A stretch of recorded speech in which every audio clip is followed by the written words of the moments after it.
오늘 말씀의 주제는 다니엘서입니다. 다니엘서는 12장까지 있는데 다니엘서가 우리에게 주는 교훈이 세 가지입니다.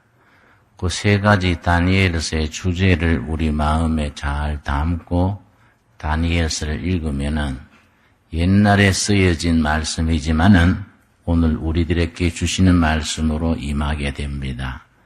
다니엘서의 주제 첫 번째는 다니엘서 4장 25절입니다. 우리 한번 같이 찾겠습니다. 다니엘서 4장 25절에 다니엘서가 우리에게 주시는 교훈의 첫 번째입니다. 25절 말씀, 느부갓네살 왕이 몹쓸 병에 걸렸습니다. 사람이 짐승 흉내를 내는 병입니다. 느부갓네살 왕이 당대 최고 강대국의 왕인데 자기가 소라고 생각하는 그런 병이 걸렸습니다. 그런 정신질환이 있습니다. 자신이 소라고 생각해서 소처럼 기어다니고 풀 뜯어먹고 들에서 자고 그렇게 하는 겁니다. 그 병을 무려 7년간이라 앓았습니다. 7장 25절 왕이 사람에게서 쫓겨나서 들 짐승과 함께 거하며 소처럼 풀을 먹으며 하늘 이슬에 젖을 것이요 이와 같이 7때를 지날 것이라. 그 다음 왜 하나님께서 천하의 대왕 느부갓네살 왕이 소처럼 풀 뜯어먹고 자기가 소라고 생각해서 들에서 자고 그런 병에 걸리게 하신 이유가 뭐이냐? 그 다음 말씀이 나옵니다. 그때에 지극히 높으신 자가 인간 나라를 다스리시며 자기의 뜻대로 그것을 누구에게든지 주시는 줄을 아시리이다. 자기가 세상을 다스리는 것이 아니라 전능하신 하나님, 하늘의 하나님이 인간 세상을 다스린다는 것, 그것을 깨닫게 하려고 왕으로 하여금 짐승이 흉내를 내는 7년의 기간을 허락했다는 겁니다. 그럼 언제 그 병이 회복되느냐? 26절입니다. 또 그들이 그 나무 뿌리에 그루터기를 남겨두라 하셨은즉 하나님이 다스리는 줄을 왕이 깨달은 후에야 왕의 나라가 견고하리이다. 느부갓네살 왕이 자기가 세상 다스리는 사람이 아니라 하나님이 세상을 다스린다는 것을 자신이 깨닫게 될 때에 나는 하나님이 세상을 다스리는 난 한 도구에 지나지 않는구나. 그걸 깨닫게 한 뒤에 그 병에서도 노임받게 한다는 겁니다. 자, 다니엘서의 두 번째 교훈은 바로 다니엘서 3장에 나오는 풀무불과 6장에 나오는 사자굴 얘기 속에서 우리에게 주시는 교훈이 있습니다. 다니엘서 3장에서는 다니엘의 세 친구 사드락과 메삭과 아벳느고가 하나님만 섬기고 세상 사람 우상에게 절하지 아니한다는 투철한 신앙을 지키다가 풀무불에 들어갔습니다. 풀무불에 던짐받았는데 거기서 들어갈 때는 분명히 세 사람 들어갔는데 나중에 풀무불 속에서 네 사람이 거닐고 있었습니다. 하나님의 사자가 풀무불 속에서 동행하면서 지켜주신 겁니다. 이 교훈이 우리에게 주는 가르침이 있습니다. 우리 성도들이 살아가는 이 세상이 바로 풀무불이다. 6장에 나오는 다니엘의 사자굴 얘기가 있습니다. 다니엘이 하나님 앞에 기도드리면서 자기 신앙의 절개를 지키다가 사자굴에 던짐받았습니다. 그런데 사자굴 속에서 하나님께서 사자의 입을 막으셔서 살아남았습니다. 이 말씀 속에서 우리가 살아가는 세상이 바로 사자굴이다. 이걸 우리에게 주시는 우리의 메시지로 받을 수 있어야 됩니다. 그래서 다니엘서가 우리에게 주는 세 가지 교훈 중에 첫째는 하나님이 세상 나라를 다스리신다. 둘째, 성도들이 살아가는 지금 세상은 모든 것이 순탄하고 모든 것이 편안한 것이 아니다. 고속도로를 달리듯이 세상 만사가 다 순탄하게만 되어가는 게 아니라 때로는 환난이 있고 아픔이 있고 좌절이 있습니다. 그래서 우리가 사는 세상이 바로 풀무불 같은 세상이고 사자꿀 같은 세상이다. 그런데 성도들에게 주시는 축복이 뭐이냐? 풀무불 속에서 하나님이 지켜주시고 사자꿀 속에서 하나님이 보호하신다. 이 다니엘서가 우리에게 주는 교훈입니다. 세 번째 교훈이 오늘 이건 본문 말씀에서 주시는 교훈입니다. 다니엘서 5장 1절 말씀 보겠습니다. 다니엘서 5장 1절 말씀에 보면은 다니엘서가 우리에게 주시는 세 번째 교훈, 아주 중요한 교훈입니다. 5장 1절. 벨사살 왕이 그 귀인 1,000명을 위하여 큰 잔치를 배설하고 그 1,000명 앞에서 술을 마시니라. 벨사살 왕은 앞에 나온 느부갓네살 왕의 손잡벌 됩니다. 그런데 이 벨사살 왕이 교만했습니다.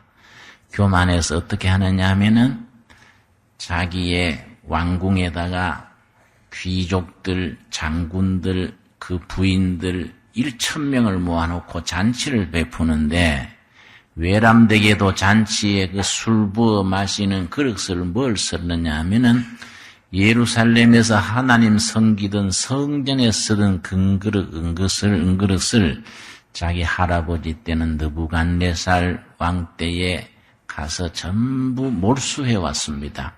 그걸 창고에 쌓아놓고 있었는데 벨사살 왕이 아주 허파에 바람이 나던 듯이 그걸 끄집어내 오너라. 예루살렘 성전에서 쓰던 은그릇, 금그릇 가져와라. 그 금그릇, 은그릇에다가 술을 부어서 마시면서 잔치를 벌린 겁니다. 그렇게 교만하고 헛된 꿈에 젖어 있는 그런 지도자를 하나님께서 그냥 두실 수가 없었던 겁니다. 그래서 어떻게 하느냐 하면은 1장 본문 말씀 24절 말씀, 다니엘서 5장 24절 말씀, 부어라 마셔라 하고 질펀하게 놀고 있는데 갑자기 벽에 사람의 손이 나타났습니다. 사람의 손이 몸체는 안 보이고 손만 벽에 나타나서 글자를 썼는데 그 글자를 아무도 알아볼 수 없는 글자입니다. 이걸 다니엘이 풀게 됩니다. 그 글자가 나타나서 손이 나타나서 글자를 쓰는 걸 보고 벨사살 왕이 얼마나 놀랐는지 놀라는 모습이 다니엘서 5장 첫 부분에 나옵니다. 5절 말씀, 5장 4절부터 읽겠습니다. 무리가 술을 마시고는 그 금, 은, 동, 철, 목, 석으로 만든 신들을 찬양하니라. 온갖 우상들을 갖다 세워놓고 섬기면서 이 5절, 그때 사람의 손가락이 나타나서 왕궁 촛대 맞은편 분벽에 글자를 쓰는데 왕이 그 글자 쓰는 손가락을 본지라. 여러분 얼마나 놀라겠습니까? 우리식으로 말하면 야 귀신 나타났다 하고 얼마나 놀랬는지 6절 말씀. 이에 왕의 즐기던 빛이 변하고 그 생각이 번민하여 넓적다리 마디가 녹는 듯하고 그 무릎이 서로 부딪힌지라. 왕이 술 마시다가 얼마나 놀랐는지 무릎을 덜덜덜덜 떠니까 무릎이 서로 부딪혔다 그랬습니다. 아도 뼈마디가 녹는 듯이 놀랐습니다. 그래서 그 글자를 풀게 하라 했더니 온 나라의 박사, 술객, 난다, 긴다는 사람이 도무지 무슨 글자인지 감을 못 잡는 겁니다. 이때 하나님의 사람, 지혜와 총명의 사람, 소년 시절부터 깊은 기도 생활에 영감이 넘치는 다니엘이 나타나서 그 글자를 해석하는 것이 오늘 본문이고, 그 글자 속에 담긴 교훈이 오늘 우리들에게 주시는 교훈입니다. 24절 말씀, 다니엘서 5장 24절입니다. 이름으로 그의 앞에서의 손가락에 나와서의 글을 기록하였나이다. 하나님의 사람 다니엘이 벨사살 왕에게 지금 설명하는 내용입니다. 25절. 기록한 글자는 이것이니 곧 우리 같이 읽겠습니다. 메네 데겔 우바르신. 이 이상한 말을, 아무도 풀이 못하는 말을 영의 사람, 영감의 사람 다니엘은 척 읽는 겁니다. 메네 데겔 우바르신, 이런 글자입니다. 메네는 무슨 뜻이냐? 계산했다 이 말입니다. 계산을 끝냈다. 메네, 계산을 했다. 메네, 계산을 했다. 데겔은 무슨 글자냐 하면은 저울에 달았다는 겁니다. 저울에. 왕이 하는 행실, 그 나라의 지도자들이 흥청망청하며 우상 숭배하고 부패 타락한 생활을 하늘의 하나님이 저울에 달았다. 저울에 달한 결과 기울어졌다. 내가 그만두지 못할 한계가 넘었다. 하나님께서 지도자나 그 시대 백성들이 패역한 짓을 하고 우상을 숭배하고 못된 짓을 하면 하나님께서 봐주시는 만큼 봐주시다가 어떤 단계를 넘으면 저울의 추가 휙기울면은 이제 그만 브레이크를 거는 겁니다. 그래서 세 번째, 우바르신, 우는 그리고입니다. 그리고 혹은 그래서 바르신, 나라를 깨서 다른 사람에게 넘겨준다. 심판입니다. 심판. 그래서 이 본문 속에서 우리에게 주시는 교훈은 개인도 지도자도 국가도 백성도 하나님이 저울에 다시는 겁니다. 지나치게 넘치면 이제 그만, 호시절은 지나서 더 이상 둘 수가 없어. 우바르신, 이제는 나라를 갈라서 다른 사람에게 넘겨준다. 심판의 채찍이 임하는 겁니다. 메네 데겔 우바르신, 계산하였다. 저울 추가 기울었다. 이제는 그만이다. 이제는 갈라서 다른 사람에게 넘기겠다. 그 축복이 다른 사람에게로, 다른 백성에게로 넘어갑니다. 이걸 요한계시록 2장에서는 촛대를 옮긴다 그럽니다. 너희들에게 주었던 축복의 촛대를 다른 지도자, 다른 백성에게로 옮겨버린다. 심각한 말씀이지요. 우리가 이 말씀 우리 마음에 깊이 새겨야 합니다. 역사의 주관자 되시고 심판자 되신 하나님은 개인도 지도자도 국가도 백성도 판단하시고 저울에 다시고 검증하신다는 것. 우리나라 요즘 정치 계절이 되면서 검증이란 말을 많이 하지요. 하나님이 검증하시는 겁니다. 사람들의 검증은 빗나가기도 하고 당리 당략에 따라서 엉뚱한 방향으로 나가기도 할 수 있지만은 하나님의 검증은 틀림없으지요. 그 메네 데겔, 내가 검증한다. 내가 저울에 단다. 우리에게 주시는 말씀으로 심각하게 받을 수 있게 되길 바랍니다. 구약 성경에 보면은 하나님의 검증하시는 손길이 철저합니다. 모세 같은 경우가 대표적입니다. 모세가 얼마나 하나님 앞에 충성된 종입니까? 그러나 모세가 어떤 순간 한계를 넘었을 때에 하나님께서 딱 브레이크를 거시는 겁니다. 민수기 20장입니다. 우리 한번 찾아보겠습니다. 민수기 20장 7절 8절에 보면은 모세가 하나님 앞에서 혈기를 부리고 하나님의 영광을 가리웠습니다. 그때 하나님께서 모세에게 주신 축복의 한계를 딱 제시하는 겁니다. 민수기 20장 7절을 보겠습니다. 이스라엘 백성들이 광야를 행진할 때에 물이 떨어져서 모든 백성들이 모세를 원망하다가 나중에 하나님을 원망까지 하게 됐습니다. 그랬더니 모세가 하나님 앞에 이 백성 다 죽이실랍니까? 간절히 기도했습니다. 그런데 하나님이 응답하셨습니다. 7절 말씀.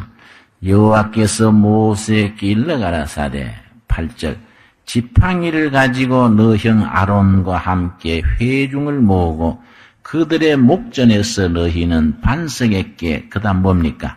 명하여 물을 내라. 거기에 여러분 연필 있으면 줄을 칩시다.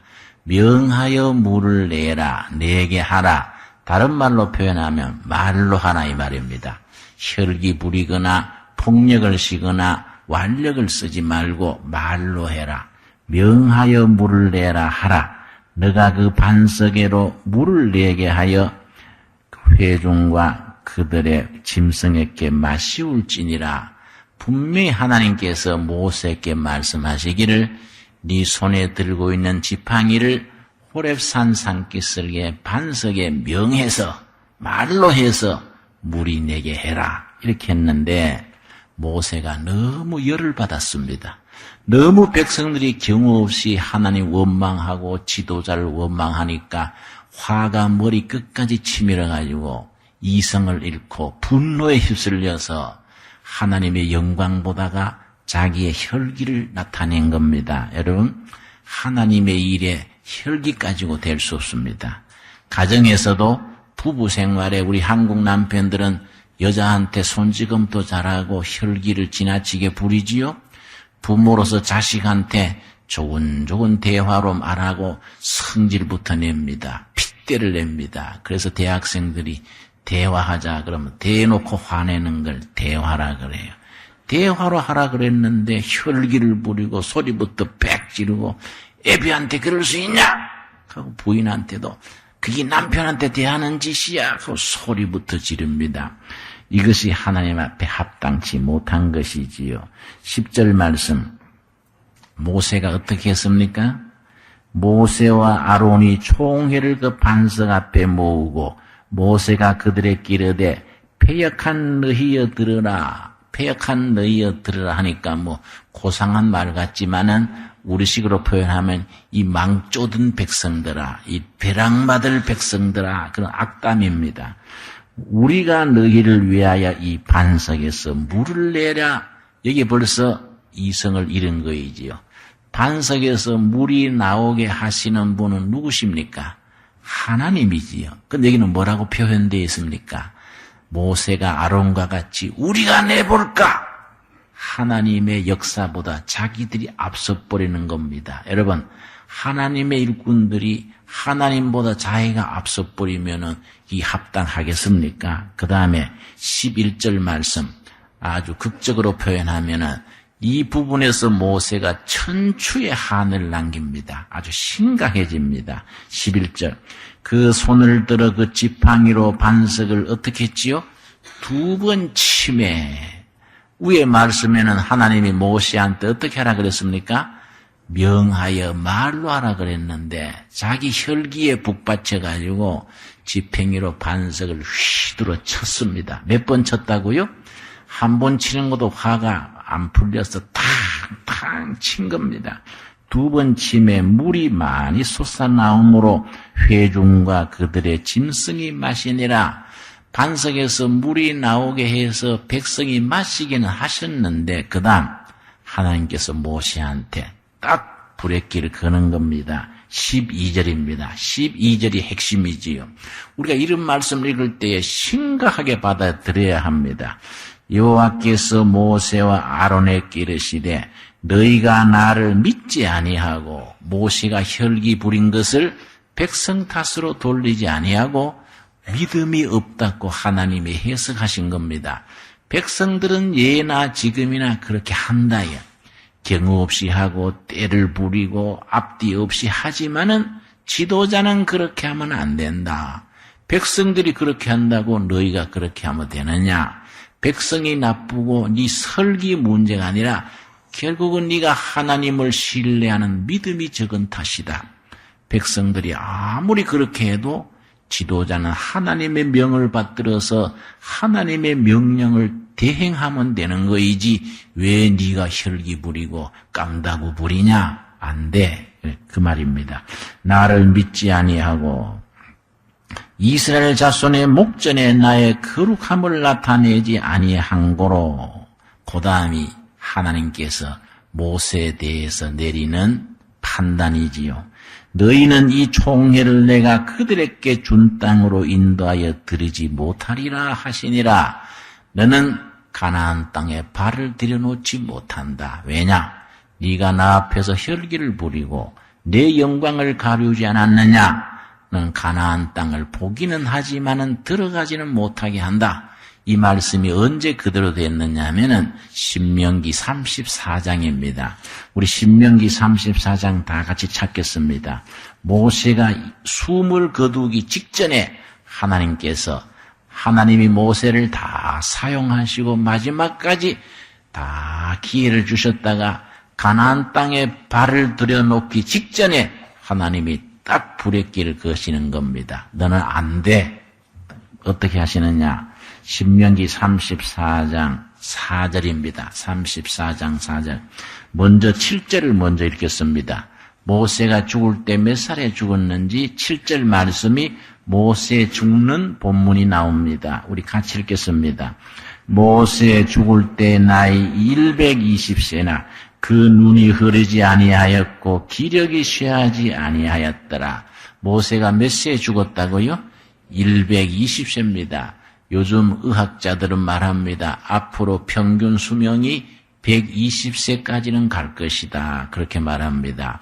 내 생각에는 120세까지 지루해서 어떻게 살까 싶은데 앞으로 수명이 그래 늘어난다는 겁니다. 아마 지금 우리 놓는 아기들은 120살까지 살게 될지도 모르겠습니다. 내 생각에는 한 80쯤 살면 좋겠나 싶은데 40년 더 붙는 거예요. 모세가 120세에 죽는데 눈도 말짱하고 기력도 체력이 손상되지 않았는데 하나님이 하늘나라로 그냥 옮겨버린 겁니다. 왜 그렇게 했느냐? 가나안 땅을 눈앞에 보고 요단강만 건너면 가나안 땅인데 가나안 땅을 흔히 보면서 밟지 못하게 합니다. 그 이유를 4절에 쓰고 있습니다. 34장 4절 말씀. 여호와께서 그에게 이르시되 이는 내가 아브라함과 이삭과 야곱에게 맹세하여 그 후손에게 주리라 한 땅이라. 바로 가나안 땅을 말하는 거이지요. 내가 너 눈으로 보게 하였거니와. 가나안 땅을 모세가 다 눈으로 봤지만은 너는 그리로 건너가게 못하리라 하심에 왜 건너가지 못하게 했습니까? 바로 민수기 20장에서 반석에 물을 낼 때에 혈기 부리고 성질돼 가지고 반석을 지팡이로 2번이나 후려치면서 하나님 중심, 하나님 제일이 아니고 자기를 세웠기 때문에 하나님이 딱 면에 대결이지요. 판단하신 거예요. 너는 그때 안 돼. 여러분, 이런 말씀 가만히 생각해 보면은 우리가 하나님의 자녀들로서 이 땅에 살아갈 때에 대충 살면 안 돼요. 신중하게 생각해야 됩니다. 근신하고 조심스럽게. 그걸 베드로서에서는 뭐라 그랬냐면은 너희 받은 구원을 두렵고 떨림으로 이루라 했습니다. 받은 구원이지만은 두렵고 떨림으로 조심조심 살아야지 그냥 혈기 부리고 방만하게 흥청망청 이러다가는 매네 대결 그 딱 걸리는 겁니다. 구약의 왕의 자리에 올라갔다가 하나님의 뜻을 저버렸기 때문에 또 심판받은 왕이 있습니다. 이스라엘 역사의 첫 번째 왕 누구겠습니까? 사울 왕을 말하지요. 사무엘상 15장을 다 같이 찾아보겠습니다. 사무엘상 15장 보면은 다윗의 앞에 왕 사울 왕이 왕의 자리에 있으면서 하나님의 뜻을 저버리고 자기 생각대로 정치를 했습니다. 하나님은 뒷전이고 자기가 앞서버린 겁니다. 그래서 심판받게 되는 매네 대결이 걸리는 겁니다. 15장, 사무엘상 15장 10절입니다. 10절 말씀 제가 읽겠습니다. 여호와의 말씀이 사무엘에게 임하니라 가라사대. 11절 말씀, 사무엘상 15장 11절. 내가 사울을 세워 왕 삼은 것을 후회하노라. 하나님이 사울 왕 세운 것을 하나님이 후회하십니다. 왜냐? 하나님 중심의 정치를 하지 않고 자기의 인기, 자기의 생각대로 정치하고 하나님을 뒷전에 두기 때문에 후회하시면서 하시는 말씀이 그가 돌이켜서 나를 쫓지 아니하며 내 명령을 이루지 아니하였음이니라. 하나님의 세우심을 입은 왕이, 목사가, 일꾼이 하나님 뜻이 앞서지 아니하고 자기 뜻이 앞서버리면은 하나님께서 이렇게 세우신 것을 후회하시고 취소하시게 됩니다. 그렇게 어떻게 됐습니까? 뒤에 22절입니다. 22절 말씀. 사무엘상 15장 22절 심각한 말씀이 나옵니다. 사무엘이 가로되 여호와께서 번제와 다른 제사를 그 목소리 순종하는 것을 좋아하신 같이 좋아하시겠나이까? 그 다음 말씀 같이 읽겠습니다. 순종이 제사보다 낫고 듣는 것이 수양의 기름보다 나으니 하나님 앞에 제사 드리는 것은 마음에는 딴 생각하면서 형식적으로 들을 수 있습니다. 중요한 것은 마음에 순종하는 마음의 본심이지요. 순종이 제사보다 낫고 하나님의 말씀을 귀 기울여 가슴으로 온몸으로 듣는 것이 기름보다 낫다. 그러고서는 23절이 아주 심각한 말씀이지요. 이는 거역하는 것이 사슬의 죄와 같고 완고한 것은 사신 우상에게 절하는 죄와 같음이라. 왕이 여호와의 말씀을 뭐하였으므로? 버렸으므로. 사울 왕이 여호와의 말씀을 버렸으므로 여호와께서도 왕을 어떻게 했습니까? 버렸다. 여호와께서도 왕을 버려 왕이 되지 못하게 하셨나이다. 그때 사울 왕의 자리에 있음에도 불구하고 하나님은 벌써 버리신 겁니다. 너는 매네 대결이다. 너는 내 계산에서 너는 실격이다. 저울이 기울였다. 우리에게 주시는 말씀으로 받아들여야 합니다. 그런데 실제는 우리가 인간적으로 볼 때에 사울 왕보다 더 못된 짓 했는데 하나님이 용서하시고 받아주신 왕이 있습니다. 다윗이지요. 사무엘하 12장입니다. 사무엘하 12장 13절 말씀. 사무엘하 그 유명한 다윗이 범죄하게 되는 본문입니다.